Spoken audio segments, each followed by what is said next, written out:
কিছু আলেম আছে, এলেম কামাইছে, এদের কাছে হালাল হারামের বাজ বিচার নাই, এদের কাছে আল্লাহ রাজি হইল না হইল না এসবের কোনো বাজ বিচার নাই, খালি দুনিয়াটাকে কিভাবে কামাবে।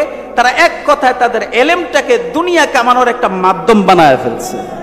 এই জগতের মধ্যে কিছু বক্তা আছে, ওয়াজ আছে, আলেম আছে, যারা পুরা ওয়াজের জগৎটাকে বানাইছে দুনিয়া কামানোর মাধ্যম। আলেম দুই প্রকার, এক প্রকার আলেমের নাম দিয়েছেন ওলামায়ে হক্কানি, আরেক প্রকার আলেমের নাম দিয়েছেন ওলামায়ে সু। শাব্দিক অর্থ ওলামায়ে হক্কানি মানে সত্যিকার অর্থে আলেম যারা, আর ওলামায়ে সু মানে সত্যিকার অর্থে আলেম যারা না, বদ আলেম যারা, খারাপ আলেম যারা। এখন এদের পরিচয় কি? ওলামায়ে হক্কানির পরিচয় হলো ওই সমস্ত আলেম যারা তাদের দিন দ্বারা আল্লাহকে সন্তুষ্টি করে, দুনিয়া তাদের মাকসাদ না। যারা তাদের এলেম দ্বারা দুনিয়া কামায় না, আখিরাত কামায়, জান্নাত কামায়, আল্লাহর সন্তুষ্টি কামায়, এরা হলো ওলামায়ে হক্কানি। আর ওলামায়ে সু কারা? ওলামায়ে সু হলো যারা এলেম আছে কিন্তু নিজের এলেম দ্বারা আখিরাত কামায় না, জান্নাত কামায় না, আল্লাহর সন্তুষ্টি কামায় না।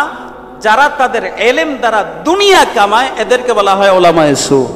আপনি যেরকম ডাক্তারের কাছে যান, ডাক্তারকে চিনেন যে এই ডাক্তার ভালো, যে তার চিকিৎসা দ্বারা রোগ ভালো হয়ে যায়, ঠিক এই মাপকাঠিটা আলেমে হক্কানির ক্ষেত্রে লাগাইবেন। কেমনে?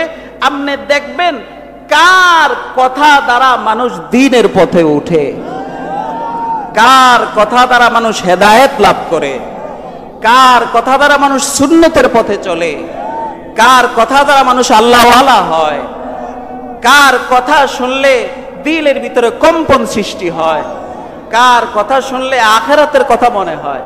আপনার ওইটা জানা দরকার নাই উনি কি ইফতা পড়ছে, উনি কি হাদিস পড়ছে না কি পড়ছে, কারণ এই মাপকাঠি তো আপনার ভিতরে তো নাই। আপনি জানেনই তো না হাদিস কি জিনিস, ইফতা কি জিনিস, বুঝেনই তো না আপনি। তাহলে আপনি চিনবেন হইলো যে কার কথা দ্বারা মানুষ দ্বীনের পথে চলে, কার কথা দ্বারা মানুষ হেদায়েতের পথে চলে, কার কথা মানুষ আগে সুদখোর ছিল এখন সুদ ছেড়ে দিছে, কার কথা মানুষ ঘুষখোর ছিল আগে ঘুষ ছেড়ে দিছে, কার কথা মানুষ আগে বেনামাজি ছিল এখন নামাজি হয়ে গেছে, কার কথা মানুষ আগে জিকির করতো না এখন জিকির করে, কার কথা মানুষ এখন মানুষকে মানুষ মনে করে দ্বীনের পথে দাওয়াত দেয়, প্রকৃত মানুষ হয়ে গেছে। এমন যার কথা দ্বারা হয় আপনার দৃষ্টিতে আপনি তাকে হক্কানি আলেম মনে করে আগান। কার জন্য? আমরা যারা সাধারণ মানুষ আছি আমাদের জন্য। কিন্তু আর যারা আমরা আলেম ওলামা আছি আমাদের জন্য আরেকটা মাপকাঠি কি হইলো, যিনি হক্কানি আলেম তার আগে কোরআনটা সহি হইতে হইব। কোরআনটা কি হইতে বলেন? কোরআন সহি হইতে হবে। তাহলে যেই সমস্ত আলেমের কোরআন সহি মনে করবেন তার মধ্যে হক্কানি আলেম হওয়ার এক নম্বর আলামত পাওয়া গেছে। তাহলে হক্কানি আলেম হওয়ার জন্য এক নম্বর কি? এক নম্বর প্রমাণ হইলো যে তার কোরআনটা কি বলেন। আমগো সমাজে বহু মানুষ আছে নিজেদেরকে হক্কানি আলেমের পরিচয় দেয় কিন্তু কোরআন সহি না, আসেনি? আরে বাবারে, একজন আল্লামাতুদ দাহার, এক একজনের টাইটেল দেখলে আপনি কাইতে হয়ে যাবেন, অবস্থা এরকম। কিন্তু যখন কোরআন তেলাওয়াত করে ইন্না লিল্লাহ, নামাজও সহি মনে, এই পর্যায়ের। এই জন্য এটা হক্কানি আলেম হওয়ার দলিল না। হক্কানি আলেম হওয়ার এক নম্বর প্রমাণ হলো দেখবেন যে তার কোরআনটা সহি কিনা। এটা হলো আলেমদের জন্য। কাদের জন্য এই পরিচয় বলেন? এটা আলেমরা এভাবে পরিচয় নির্ণয় করবেন যিনি হক্কানি আলেম কিনা। দুই নম্বর ওয়ায়ুযাক্কিহিম, দেখবেন তার কথার দ্বারা মানুষের আত্মশুদ্ধি হয় কিনা। আর একটা হলো নিজেই খবর নাই, কথা বুঝেন নাই, নিজেই ফজর নামাজ পড়ে না, তাহলে এর দ্বারা মানুষ কি হেদায়েত পাবে বলেন? হ্যাঁ, তাজকিয়ে নফস কি এটাই সে বুঝে না, অন্তরের রোগ দশটা কি এটাই সে বুঝে না, তো সে আরেকজনকে কেমনে তাজকিয়ে নফস করবো? অথচ সে বড় পীর হয়ে গেছে। কথা বুঝতেছেন আমার? এই জন্য দেখবেন যিনি যেই সমস্ত আলেমেরা তাজকিয়ে নফসটা বুঝে এবং এটা শুদ্ধ করতে পারে, মনে করবেন তার মধ্যে হক্কানি আলেম হওয়ার দুই নম্বর দলিল পাওয়া গেছে। তিন নম্বর, তিনি কোরআনটা শিখান। কোরআনটা কি করেন? এই ব্যাপারে শাহ ওলিউল্লাহ মুহাদ্দিস দেহলভী রহমতুল্লাহ লিখেছেন, কমপক্ষে উনি তাফসিরে জালালাইন নিজেও পড়তে পারে, মানুষকেও পড়াইতে পারে। কি কিতাব? আমাদের কওমি নেসাবে একটা কিতাব আছে তাফসিরি কিতাব, তাফসিরে জালালাইন। কি বলেন তো? তাফসিরে যেটা একবারে সংক্ষিপ্ত আকারে তাফসীর করা হয়েছে, সাধারণ শব্দে, সহজ শব্দে, এবং কোনো কঠিন কোনো শব্দ নাই। তাহলে যেই আলেম কমপক্ষে তাফসিরে জালালাইনটা পড়াইতে পারে, এই যোগ্যতা তার মধ্যে আছে, নিজে বুঝো ছাত্রদেরকে বুঝাইতেও পারে, শাহ ওলিউল্লাহ মুহাদ্দিস দেহলভী রহমতুল্লাহ আলাইহি বলেন, তাহলে মনে করবা যে তার মধ্যে হক্কানি আলেম হওয়ার 3 নম্বর দলিল পাওয়া গেছে। 4 নম্বর হলো হেকমত। 4 নম্বর হল কি? হেকমতের এক অর্থ কি বলছিলাম? হাদিস। তাহলে এই ব্যাপারে শাহ ওলিউল্লাহ মুহাদ্দিস দেহলভী রহমতুল্লাহ লিখছেন, এটার মাপকাঠি হলো যদি ওই আলেম কমপক্ষে মেশকাত শরীফ পড়াইতে পারে। কি পড়াইতে পারে? কারণ মেশকাত শরীফের মধ্যে সহজ সহজ শব্দের হাদিসগুলি আনা হয়েছে, অল্প অল্প হাদিস এক একটা বাবের ভিতরে আনা হয়েছে। একজন যদি সাধারণ যোগ্যতাও থাকে তাহলে সে মেশকাত শরীফ মোটামুটি পড়াইতে পারবে। এই জন্য বলে, যদি তুমি দেখো যে ওই লোকটা মেশকাত শরীফ পড়াইতে পারে, তাহলে তার মধ্যে 4 নম্বর গুণ আছে। এই 4 গুণ থাকলে মনে করবা সে হক্কানি আলেম। এই হক্কানি আলেম পাইলে আমরা তাকে ইজ্জত করব। মুহতারাম হাজিরিন, ইসলাহি জোরের 3 দিন ব্যাপীর সমাপনী দিবসের শেষ মুহূর্তে আমরা উপনীত হয়েছি। আর কিছুক্ষণ পরেই আখিরি মোনাজাতের মাধ্যমে এই বছরের ইসলাহি জোরের সমাপ্তি হবে ইনশাআল্লাহ। আমি আপনাদের সম্মুখে সূরা হুজুরাতের 4 নম্বর এবং 5 নম্বর আয়াত তেলাওয়াত করেছি। আমাকে যে আলোচনাটা, যে বিষয়টা দেওয়া হয়েছে, ওই বিষয়ের সাথে সম্পৃক্ত এই 2টি আয়াত। এই 2টি আয়াত যেই প্রেক্ষাপটে নাজিল হয়েছে, ওই প্রেক্ষাপটটা একটু জানি, তারপরে সামনের আলোচনাটা করব, তাহলে সামনের আলোচনাটা বোঝা সহজ হবে। একবার আরবের কিছু গ্রাম্য লোক, অশিক্ষিত মূর্খ লোক, যাদের লেখাপড়া নাই, একেবারেই গ্রাম্য, এরা আল্লাহর নবী মুহাম্মদুর রাসূলুল্লাহ সাল্লাল্লাহু আলাইহি ওয়াসাল্লামের কাছে আসছেন তার সাথে দেখা করতে। তখন আল্লাহর নবী মসজিদে নববীতে ছিলেন না, তিনি ছিলেন তার কোনো এক বিবির হুজরাতে, বাড়িতে বিশ্রাম করছিলেন। তো তারা এসে যখন নবীকে মসজিদে পায় নাই, তখন তারা নবীর বাড়ির সামনে গেলেন, নবী যেই বাড়িতে বিশ্রাম করছিলেন। যে তারা বাহির থেকে কোনো আদবের লেহাজ না করে, কোনো কিছুর তোয়াক্কা না করে, তারা আল্লাহর নবীকে ডাক দেওয়া শুরু করলেন, ইয়া মুহাম্মদ উখরুজ ইলাইনা। আল্লাহর নবীর নাম দইরা ডাক দিতেছে, হে মুহাম্মদ সাল্লাল্লাহু আলাইহি ওয়াসাল্লাম, তুমি আমাদের কাছে আসো, তোমার সাথে আমাদের কিছু কথা আছে। তখন নবী বিশ্রামে ছিলেন। লম্বা কথা, তারা যে এই জায়গায় নবীকে ডাক দিছে ইয়া মুহাম্মদ বলে, আসো, বের হয়ে আসো, তোমার সাথে আমাদের কথা আছে, এটা ছিল সম্পূর্ণ নবীর শানের সাথে একটা বেয়াদবি, নবীর নামের সাথে একটা বেয়াদবি। তারা এটা কেন করেছে? তারা ছিল গ্রাম্য মানুষ, এ আদব লেহাজ তারা বুঝতো না, এগুলি তারা জানে না। তারা গ্রামে একজন আরেকজনকে যেভাবে ডাকে, একজন আরেকজনের সাথে যেভাবে কথা বলে, মনে করছে নবীর সাথে এভাবে ডাকতে হবে, নবীকেও এভাবেই বলতে হবে, তার সাথে এইভাবেই কথা বলতে হবে। অথচ উনি যে দুনিয়ার মানুষের চাইতে একজন ভিন্ন মানুষ, উনি যে অনেক বড় দামি মানুষ, এখানে যে একটা নিয়ম আছে, সিস্টেম আছে, এটা তারা বুঝে নাই, বিদায় তারা এটা করছে। তো আল্লাহ তাআলা এটা পছন্দ করেন নাই। কারণ স্বয়ং আল্লাহ রব্বুল আলামিন নবী মুহাম্মদের নাম দইরা কোথাও কোনোদিন কোনো ডাক দেন নাই। কোরআন শরীফের ভিতরে 30 পারা কোরআনের মধ্যে আল্লাহ রব্বুল আলামিন অনেক নবীর নাম দইরা ডাক দিয়েছেন, কিন্তু আমাদের নবীর নাম দইরা ডাক দেয়নি।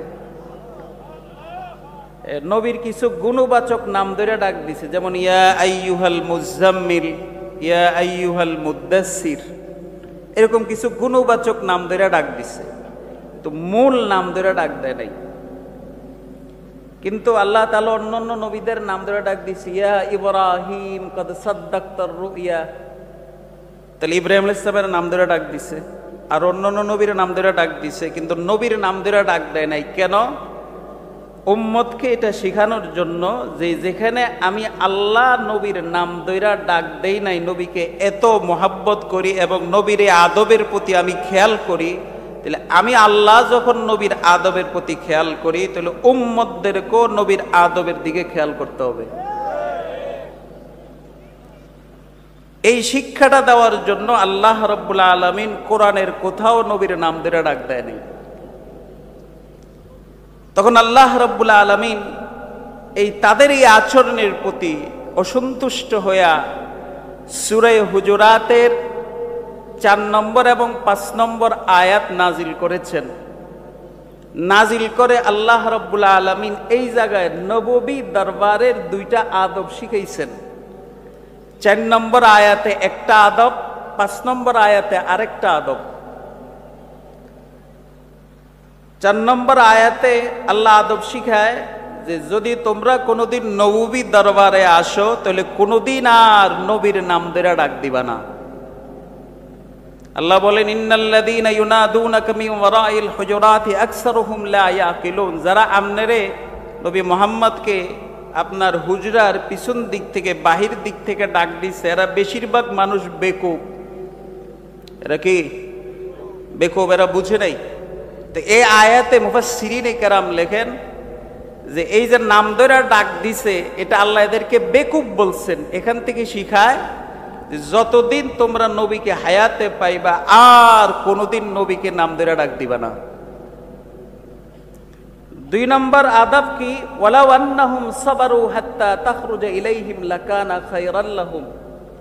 আল্লাহ আয়াতে বলেন, তারা যদি আপনাকে নাম ধরে ডাক না দিয়া একটু ধৈর্য ধরতো, অপেক্ষা করত, আপনি বিশ্রামে ছিলেন, আপনি তো অবশ্যই বের হয়ে আসতেন।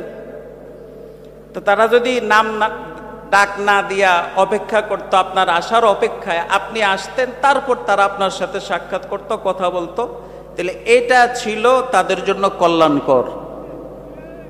এই আয়াত আল্লাহ আদব কি শিখায়? যখন কোনোদিন নবীকে আসবে, আইসা যদি নবীকে দেখো পাও না, তাহলে না ডাক তো দিবাই না, বরং নবী আসা পর্যন্ত তার অপেক্ষায় থাকবা। তিনি যতক্ষণ না আসবে চুপচাপ কোনো এক জায়গায় অপেক্ষা করবা তার জন্য। তিনি আসলে তারপর তার সাথে দেখা করবা। তাহলে আদব নম্বর 1, নাম ধরে ডাক দেওয়া যাবে না। নাম ধরে কি দেওয়া যাবে না? ডাক দেওয়া যাবে না। আদব নম্বর 2, তার জন্য অপেক্ষা করতে হবে। আইসাই চলে যাওয়া যাবে না। তুমি যদি আইসা নবীরে না পাই যদি আবার চলে যাও, তাহলে বোঝা গেছে তুমি নবীর প্রতি একটা বিরক্তি ভাব চলে আসছে। অপেক্ষা করো। তো এই 2 আদব শিখাইছেন। এই 2 আয়াতের তাফসীর করতে গিয়ে হযরত আব্দুল্লাহ ইবনে আব্বাস রাদিয়াল্লাহু তাআলা আনহুমা, যিনি ছিলেন রাসূলের চাচাতো ভাই, আল্লাহ রাসূল সাল্লাল্লাহু আলাইহি ওয়াসাল্লাম তার জন্য দোয়া করেছিল, আল্লাহুম্মা আল্লিমহুল কিতাবা ওয়াল হিকমা। আয় আল্লাহ, আপনি আব্দুল্লাহ ইবনে আব্বাসকে কিতাব শিখান এবং হিকমত শিখান। কিতাব মানে কোরআন। কিতাব মানে কি? আল্লাহর রাসূলের এই দোয়া এমন ভাবে আল্লাহ তাআলা কবুল করেছেন যে আব্দুল্লাহ ইবনে আব্বাসকে আল্লাহ রাব্বুল আলামিন কোরআন তো এমন ভাবে শিখাইছেন যে কোরআনের যত জটিল জটিল সমস্যা, সব সমস্যার সমাধান আব্দুল্লাহ ইবনে আব্বাস দিতে পারতেন। এই জন্য ওনাকে বলা হয় সকল তাফসীর কারকদের নেতা। আমরা বর্তমানে পৃথিবীতে যত তাফসীরের কিতাব লেখা হয়েছে, আমরা উলামায়ে কেরামরা যত তাফসীর করি, এই সকল তাফসীরের মূল সূত্র হলো আব্দুল্লাহ ইবনে আব্বাস। উনি এই আয়াত 2টার তাফসীর করতে যায় লেখেন, কয়েকটা তাফসীরের কিতাবে ওনার এই আলোচনাটা আসছে। উনি বলেন, এই 2 আয়াতে আল্লাহ রাব্বুল আলামিন যেমন নবীদেরকে ইজ্জত সম্মানের কথা বলা হয়েছে, আল্লাহ বলেছেন এই 2 আয়াতের মাধ্যমে আল্লাহ রাব্বুল আলামিন নবীদের সাথে সাথে উলামাদেরকে ইজ্জত করার কথাও বলেছেন। এই তাফসীর কে করেছেন? আব্দুল্লাহ ইবনে আব্বাস রাদিয়াল্লাহু তাআলা আনহুমা। কেন উনি এটার কারণ বলেছেন? উনি এটার কারণ বলেছেন, নবীদেরকে এত ইজ্জত করার কারণ কি? আল্লাহ নবীদেরকে এত ইজ্জত করতে কেন বলেছেন? এটার কারণ হলো, নবীরা হলো আল্লাহর পক্ষ থেকে প্রেরিত দূত। তারা আল্লাহর দেওয়া দায়িত্বগুলি দুনিয়াতে পালন করে। ১৬ লক্ষ নবী পৃথিবীতে গেছে, কি দায়িত্ব পালন করেছেন? আল্লাহ রাব্বুল আলামিন তাদেরকে যে অর্পিত দায়িত্বগুলি দিয়েছিলেন, মানুষকে আল্লাহর পথে ডাকা, দ্বীনের পথে ডাকা, জাহান্নাম থেকে বাঁচায় জান্নাতের দিকে উঠায়া দেওয়া, এই দায়িত্বগুলি নবীরা পালন করেছেন। এটা হলো পৃথিবীর সবচেয়ে বড় দায়িত্ব। আর যিনি পৃথিবীর সবচেয়ে দামি বড় দায়িত্ব পালন করতে হয়, তিনি ইজ্জত পাওয়ার যোগ্য। তো যেহেতু তারা এই দায়িত্ব পালন করার কারণে তারা ইজ্জত পাওয়ার যোগ্য, নবীদের অবর্তমানে আলেমরা নবীদের দায়িত্ব পালন করে। এখন তার নবী আসবে না, তাই না? আল্লাহ নবী মুহাম্মদ সাল্লাল্লাহু আলাইহি ওয়াসাল্লামের বিদায়ের পরে আর তো কোনো নবী আসবেন না। তাহলে এখন এই নবীর দায়িত্ব কিয়ামত পর্যন্ত কে পালন করবে? আলেম ওলামারা। তাহলে যেই কারণে নবীরা সম্মান পাওয়ার যোগ্য, ওই কারণটা যেহেতু আলেমদের মধ্যে আছে, আলেমরা যেহেতু ওই দায়িত্ব পালন করে, বিদায় আলেমরাও সম্মান পাওয়ার যোগ্য। তাই নবীদেরকে যে ইজ্জত করতে হবে, ঠিক সেই ইজ্জতটা আলেমদেরকেও করতে হবে। এই তাফসীর কে করেছেন? আব্দুল্লাহ ইবনে আব্বাস রাদিয়াল্লাহু তাআলা আনহুমা। দেখেন, এই আয়াত নাজিল হওয়ার কিছুদিন পরে আব্দুল্লাহ ইবনে আব্বাস রাদিয়াল্লাহু তাআলা আনহুমা শুনেছেন একজন সাহাবী নবীর একটা হাদিস জানে, যে হাদিসটা উনি জানে না। উনি শুনে নাই, আরেকজন সাহাবী শুনছে।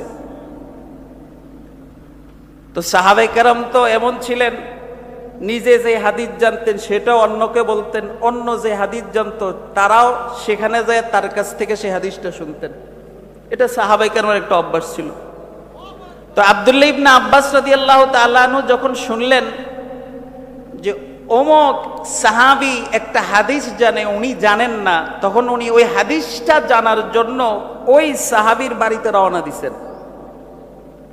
সফর করে ওই সাহাবীর বাড়িতে যায়া দেখে সাহাবীর বাড়ির দরজা ভিতর দিয়া বন্ধ। ভিতর দিয়া কি? ওই সাহাবী হলো একজন সাধারণ সাহাবী, খুব খেয়াল করেন। আর আব্দুল্লাহ ইবনে আব্বাস হলো সাধারণ সাহাবী না, একজন আলা দরজার সাহাবী এবং নবীর চাচাতো ভাই। তাহলে সাহাবাদের মধ্যে যদি তাফাউত করা হয়, যদি একটু কম বেশি কারো মাকাম করা হয়, তাহলে আব্দুল্লাহ ইবনে আব্বাসের মর্যাদা একটু বেশি হবে। কিন্তু তিনি কি করছেন জানেন? তিনি ওই সাহাবীর বাড়ির দরজায় যায়, যখন দেখলো যে দরজাটা বন্ধ, উনি কি করলেন? চিন্তা করলো হয়তো এই সাহাবী এখন কোনো ব্যস্ত আছে, কোনো কাজে ব্যস্ত আছে, অথবা ঘুমাইতেছে, কোনো না কোনো একটা কাজে আছে। তো উনি কি করলেন? ওই সাহাবীর দরজার বাইরে দাঁড়ায় রইছেন। আওয়াজ দেয় না, নাম ধইরা ডাকেও না যে অমুক ভাই আসেন না, একটু আসেন, আমি আব্দুল্লাহ ইবনে আব্বাস আসছি। এই কথা বলেন নাই, চুপ করে দাঁড়ায় রইছেন, লম্বা সময় দাঁড়ায় আছেন, কোনো আওয়াজ নাই, কোনো শব্দ নাই। পরে ওই সাহাবী যখন নামাজের সময় হয়েছে, নামাজের সময় হওয়ার পর গেট খুলে বের হইছে, মসজিদে যাবে নামাজের জন্য। গেট খুলে দেখে আব্দুল্লাহ ইবনে আব্বাস দাঁড়ায় আছেন। উনি দেখে হতভম্ব হয়ে গেছে, হযরত আপনি এখানে? কোনো আওয়াজ নেই, কোনো শব্দ নেই, হযরত কোন সময় আসছেন আপনি? তখন আব্দুল্লাহ ইবনে আব্বাস বলেন, আমি তো আসছি আরো অনেক আগেই, আইসা দেখি আপনার গেটের দরজা বন্ধ, তো আপনার ডিস্টার্ব হবে বলে আমি আপনাকে আর আওয়াজ করি নাই। তখন বলে, হযরত আপনি আব্দুল্লাহ ইবনে আব্বাস, আমরা কোরআনের কোনো সমস্যায় পড়লে আপনার কাছে যাই, আপনি আমাদের ওস্তাদ সমতুল্য। শুধু তাই না, আপনি রসুলের চাচাতো ভাই, আপনার তো এই অধিকার আছে ডাক দেওয়ার। আপনি একটু আইসার সাথে সাথে ডাক দিলেই তো হতো যে আমি আব্দুল্লাহ ইবনে আব্বাস আছি, তাইলে তো আমি যত ব্যস্ততাই থাকুক, আমি আপনার ইজ্জত, আপনার সম্মান, আমি বের হয়ে আসতাম এবং আপনাকে আমি ঘরে নিয়ে আমি এটাকে ধন্য মনে করতাম। কিন্তু আপনি কেন আওয়াজ দিলেন না? তখন আব্দুল্লাহ ইবনে আব্বাস যে কথাটা বলেন, কই সাহাবী, আল্লাহ রাব্বুল আলামিন সূরা হুজুরাতের 4 নম্বর আর 5 নম্বর আয়াত নাজিল করে আমাকে এই শিক্ষাটা দিছে। কি শিক্ষাটা দিছে? ওই দুই আয়াতে আল্লাহ রাব্বুল আলামিন নবীদেরকে যেরকম ইজ্জত করার কথা বলা হয়েছে, এই দুই আয়াতে আল্লাহ তাআলা আলেমদেরকে ইজ্জত করার কথা বলেছে। ওই আয়াতে আল্লাহ রাব্বুল আলামিন নবী দরবারে দুইটা আদব শিখাইছে। একটা আদব হলো নাম ধরে ডাকা যাবে না, 2 নম্বর আদব হলো অপেক্ষা করতে হইব, যতক্ষণ পর্যন্ত বের না হবে অপেক্ষার ভিতরে থাকতে হবে। তো নবীরা যদি 2 আদব পায়, তাহলে আপনি তো নবীর ওয়ারিস, আপনি এই 2 আদব পাওয়ার যোগ্য। কারণ আপনি একজন আলেম। কেমন আলেম? আপনি একজন আলেম হইলো কিসের আলেম? একটা হাদিস আছে, যে হাদিসটা আমি জানি না, আপনি জানেন, তাহলে আপনি হইলেন ওই হাদিসের আলেম, আমি ওই হাদিসের আলেম না। এই জন্য আমি ওই 2 আয়াতের দিকে খেয়াল করে আপনার নাম ধরেও ডাকি নাই, আপনার জন্য আমি অপেক্ষায় ছিলাম। সুবহানাল্লাহ, সুবহানাল্লাহ। দেখছেন কি শিখাইছে আমাদেরকে? এই জন্য ভাই, নবীদেরকে যেরকম ইজ্জত করা আমরা করি, আমাদের সামনে নবী নাই কিন্তু আমরা নবীদের নাম শুনলেই ইজ্জত করি, সম্মান করি, ঠিক এই উম্মতের মধ্যে যত আলেম চলে গেছেন, ভবিষ্যতে যত আলেম আসবেন, নবীদেরকে যেভাবে আমরা ইজ্জত করি কিয়ামত পর্যন্ত, এবং আমার হায়াতে আমি যত আলেমকে পাবো তাদেরকেও নবীদের মতো ইজ্জত করা, এটা আমাদের জন্য জরুরি। তবে এখানে আলেম বলতে কোন আলেম? আলেমের ভিতরে আবার ভাগ আছে। আলেমের মধ্যে কি আছে? এই জায়গায় মুফাসসিরিনে কেরাম তাফসীরের কিতাবে লিখেছেন আলেম 2 প্রকার। আলেম কয় প্রকার? এক প্রকার আলেমের নাম দিয়েছেন উলামায়ে হক্কানি, আরেক প্রকার আলেমের নাম দিয়েছেন উলামায়ে সু। বলেন উলামায়ে হক্কানি, আরেক প্রকার আলেমের নাম কি? উলামায়ে। শাব্দিক অর্থ উলামায়ে হক্কানি মানে সত্যিকার অর্থে আলেম যারা, আর উলামায়ে সু মানে সত্যিকার অর্থে আলেম যারা না, বদ আলেম যারা, খারাপ আলেম যারা। এখন এদের পরিচয় কি? উলামায়ে হক্কানির পরিচয় হলো ওই সমস্ত আলেম যারা তাদের দ্বীন দ্বারা আল্লাহকে সন্তুষ্টি করে, দুনিয়া তাদের মাকসাদ না। কি মাকসাদ নয়? যারা তাদের এলেম দ্বারা দুনিয়া কামায় না, আখিরাত কামায়, জান্নাত কামায়, আল্লাহর সন্তুষ্টি কামায়, এরা হলো উলামায়ে হক্কানি। আর উলামায়ে সু কারা? উলামায়ে সু হলো যারা এলেম আছে কিন্তু নিজের এলেম দ্বারা আখিরাত কামায় না, জান্নাত কামায় না, আল্লাহর সন্তুষ্টি কামায় না, যারা তাদের এলেম দ্বারা দুনিয়া কামায়, এদেরকে বলা হয় উলামায়ে সু। এটা হলো সংক্ষিপ্ত একটা পরিচয়, সাধারণ একটা পরিচয়। কথা বুঝছেন? তা আমাদের সমাজে 2 ধরনের আলেমে আছে। কিছু আলেম আছে তারা এলেম দ্বারা আল্লাহর সন্তুষ্টি তারা কামায়, আখিরাতে কামায়। আবার কিছু আলেম আছে এলেম কামাইছে, এদের কাছে হালাল হারামের বাজ বিচার নাই, এদের কাছে আল্লাহ রাজি হইল না হইল না এসবের কোনো বাজ বিচার নাই, খালি দুনিয়াটাকে কিভাবে কামাবে, তারা এক কথায় তাদের এলেমটাকে দুনিয়া কামানোর একটা মাধ্যম বানায় ফেলছে। এরকম আলেমও কিন্তু আছে। ঠিক আছে, আছে না? আল্লাহু আকবার। আমরা যেহেতু ওয়াজের ময়দানে আছি, তো এই জগৎ সম্পর্কে আমরা কিছুটা জানি। যে এই জগতের মধ্যে কিছু বক্তা আছে, ওয়াজ আছে, আলেম আছে, যারা পুরা ওয়াজের জগৎটাকে বানাইছে দুনিয়া কামানোর মাধ্যম। কথা বুঝাইতে পারলাম?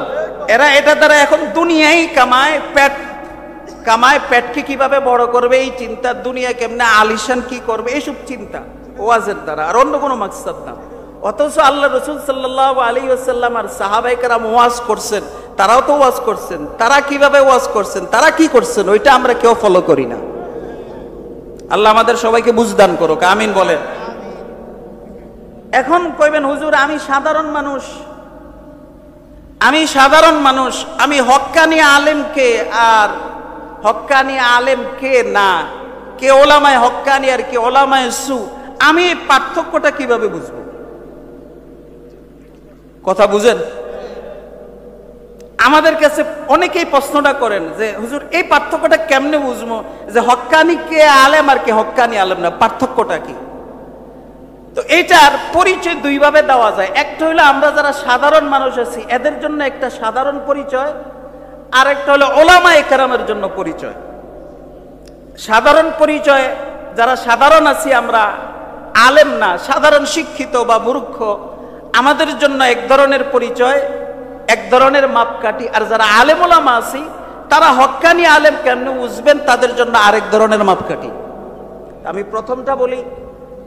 প্রথমটা হলো যে আমরা যারা সাধারণ আছি, আমরা কিভাবে বুঝবো যে কে হক্কানি আলেম আর কে হক্কানি আলেম না।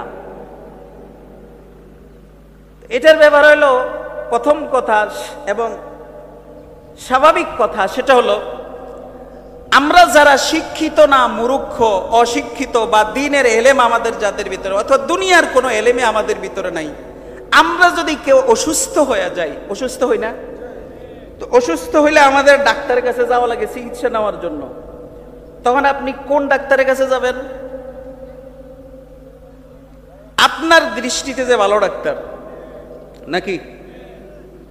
আপনি কে এমবিবিএস না, আপনি এগুলি কিচ্ছু বুঝেন না। ডাক্তারের ভিতরে এমবিবিএস আছে না, কমপক্ষে এমবিবিএস হইতে হয়, তাহলে সে একজন ডাক্তারের নামে তার নাম উঠে। এমবিবিএস নিচে হইলে তাকে ডাক্তার বলে না। এখন আপনি জানেন না সে কি এমবিবিএস পড়ছে না পড়ছে, এখন আপনার রোগ হইছে, এখন আপনি চিকিৎসা নিবেন কেমনে? আপনি তো এমবিবিএসও বুঝেন না, ডাক্তার কে কোন পড়ালেখা করছে কিচ্ছু জানেন না, তখন কেমনে বুঝবেন? আপনি ওখানে ভালো ডাক্তার কেমনে খুঁজেন? ওই জায়গায় ভালো ডাক্তার যেভাবে খুঁজেন, ঠিক এই জায়গায় হক্কানি আলেম সেভাবে খুঁজতে হবে। ওই জায়গায় ভালো ডাক্তার কেমনে খুঁজেন? আপনি আশেপাশে খোঁজ নেন যে কোন ডাক্তারের চিকিৎসা দ্বারা রোগ ভালো হয়। কি ভাই আছে না? দেখবেন প্রত্যেক এলাকায় দেখবেন কয় না রে এই ডাক্তারটা ভালো, রে এই ডাক্তারের হাতের জশ বালা, ঠিক না? এর কাছে যেই যায়, যেই রোগের লেগে ওষুধ দেয়, আলহামদুলিল্লাহ ভালো হয়ে যায়। এরকম কিছু ডাক্তার থাকে। এই যে মূর্খ হেও এর কাছে যায়, যে শিক্ষিত হে এর কাছে যায়, এরকম ডাক্তার থাকে না? থাকে। প্রত্যেক এলাকায় এরকম কিছু ডাক্তার আছে। তাহলে আপনি ওই ডাক্তার কেমনে চিনলেন? ডাক্তার যে তার চিকিৎসা দ্বারা রোগ ভালো হয়, আপনি এটা জানেন না। হ্যাঁ, কি ডাক্তারি পড়ছে না পড়ছে এই কথা আপনার জানা নাই। তাহলে আপনি শিখছেন, তারে চিনছেন কেমনে? চিনছি হইল যে তার চিকিৎসা দ্বারা কি হয়? রোগ। এই এই কি বলে, এই মাপকাঠি নিয়ে আপনি যেরকম ডাক্তারের কাছে যান, ডাক্তারকে চিনেন যে এই ডাক্তার ভালো, যে তার চিকিৎসা দ্বারা রোগ ভালো হয়ে যায়, ঠিক এই মাপকাঠিটা আলেমে হক্কানির ক্ষেত্রে লাগাইবেন। কেমনে? আপনি দেখবেন কার কথা দ্বারা মানুষ দ্বীনের পথে উঠে, কার কথা দ্বারা মানুষ হেদায়েত লাভ করে, কার কথা দ্বারা মানুষ সুন্নতের পথে চলে, কার কথা দ্বারা মানুষ আল্লাহওয়ালা হয়, কার কথা শুনলে দিলের ভিতরে কম্পন সৃষ্টি হয়, কার কথা শুনলে আখিরাতের কথা মনে হয়। আপনার ওইটা জানা দরকার নাই উনি কি ইফতা পড়ছে, উনি কি হাদিস পড়ছে না কি পড়ছে, কারণ এই মাপকাঠি তো আপনার ভিতরে তো নাই। আপনি জানেনই তো না হাদিস কি জিনিস, ইফতা কি জিনিস, বুঝেনই তো না আপনি। তাহলে আপনি চিনবেন হইলো যে কার কথা দ্বারা মানুষ দ্বীনের পথে চলে, কার কথা দ্বারা মানুষ হেদায়েতের পথে চলে, কার কথা মানুষ আগে সুদখোর ছিল এখন সুদ ছেড়ে দিছে, কার কথা মানুষ ঘুষখোর ছিল আগে ঘুষ ছেড়ে দিছে, কার কথা মানুষ আগে বেনামাজি ছিল এখন নামাজি হয়ে গেছে, কার কথায় মানুষ আগে জিকির করতো না এখন জিকির করে, কার কথায় মানুষ এখন মানুষকে মানুষ মনে করে দ্বীনের পথে দাওয়াত দেয়, প্রকৃত মানুষ হয়ে গেছে। এমন যার কথা দ্বারা হয়, আপনার দৃষ্টিতে আপনি তাকে হক্কানি আলেম মনে করে আগান। মনে থাকবো এ কার জন্য? আমরা যারা সাধারণ মানুষ আছি আমাদের জন্য। কিন্তু আর যারা আমরা আলেম ওলামা আছি আমাদের জন্য আরেকটা মাপকাঠি। সেটা কি? সেটা হলো আল্লাহ রাব্বুল আলামিন নবী মুহাম্মদুর রাসূলুল্লাহ সাল্লাল্লাহু আলাইহি ওয়াসাল্লামকে মৌলিকভাবে 4টা দায়িত্ব দিয়ে দুনিয়াতে পাঠাইছেন। কয়টা দায়িত্ব?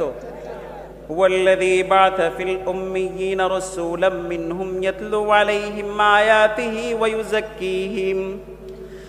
ইউযাক্কিহিম ওয়া ইউআল্লিমুহুমুল কিতাবা ওয়াল হিকমা। এই আয়াত আল্লাহ রাব্বুল আলামিন নবীকে 4টা দায়িত্ব দিয়েছেন। 1 নম্বর ইয়াতলু আলাইহিম আয়াতিহি। নবী আপনার 1 নম্বর আয়াত হলো আপনি আপনার উম্মতকে কোরআনের তেলাওয়াত করে শুনাইবেন। কি তেলাওয়াত?